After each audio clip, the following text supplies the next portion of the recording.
China's family planning policy restricts most parents to having just one child. If not, they face stiff fines and other penalties, euphemistically known as social maintenance fees.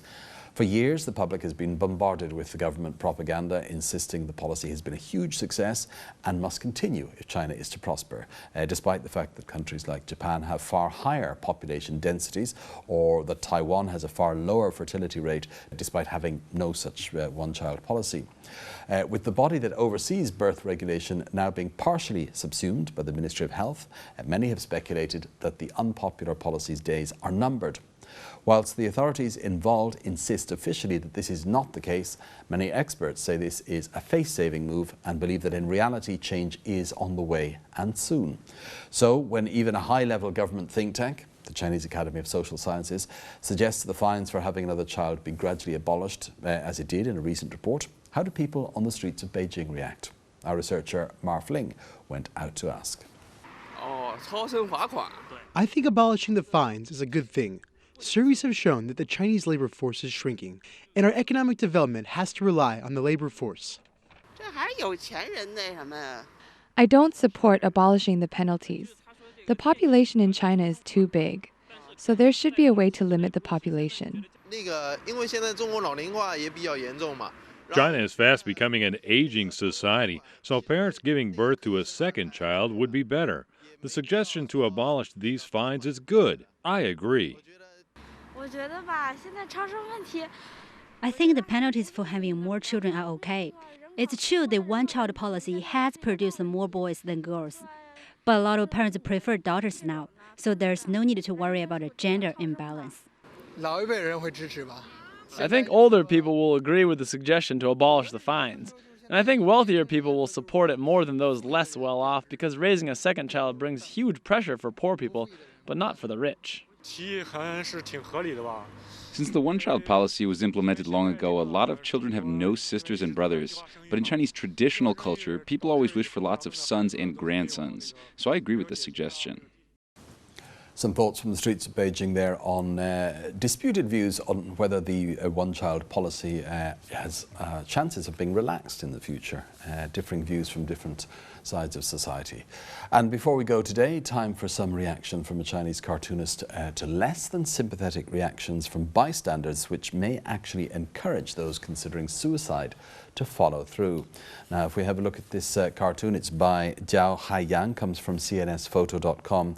There's a man there on top of a building. He's holding up a sign which says, "I'm going to jump," or "I'm going to jump from this building." And you can see the crowd there being less than sympathetic. They're all sort of pointing at him, laughing. And their general feeling is, yes, go on. There's actually a hand coming up behind him and the caption saying, "Jump." This comes from a Guangzhou News website report that on March the 6th, a man called Huang Shuguang attempted suicide by jumping from a 3-story building. He spent actually several hours on the top while the security of the emergency services were put down cushions and so on underneath and tried to persuade him to come down. But at the same time, bystanders, were actually shouting things like, "Don't waste our time, just do it." Eventually Huang did it. He jumped off the building. He's been hospitalized with multiple fractures, not out of danger yet. And later he told reporters that he had actually been persuaded to jump by the shouts of the crowd, that he felt too embarrassed to back down and walk down the building. There have been other cases, including a young man who killed himself after jumping from a 9-story hospital in Hainan after, again, goading and laughing by onlookers. And also, according to Dayu.com, a young woman in Inner Mongolia who'd been jilted by her boyfriend walked into a river naked, and rather than trying to dissuade her or stop her, bystanders simply took cell phone photos of her. This cold indifference has been documented in Chinese history before, most famously by the writer Lu Xun, who called it the culture of the gaze, where Chinese people of the early 20th century would watch their fellow men being beheaded or being executed, even if these people had actually been fighting in some way for them, if they were revolutionaries. And he looked at this, the modern phrase for this might be rubberneckers. Even today, the reactions to some individual tragedies in China can reflect this sort of apparent coldness. Very often you will get the response when somebody's killed in an accident that there are too many people in China anyway. The web portal Soho.com recently set up a special page to discuss this modern version of the culture of the gaze, this sort of unfeeling looking on with mere curiosity at the sufferings of others, calling it bystander indifference. It set up the survey, and in such cases 61% of people said that this sort of reaction they felt showed a loss of moral standards.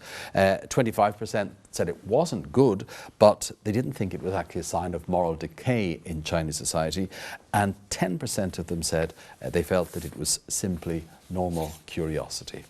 That is the take of that cartoonist Zhao Haiyang to that rather concerning reaction from less than sympathetic onlookers, which may actually encourage those who have gone as far as to think or consider suicide to actually do so.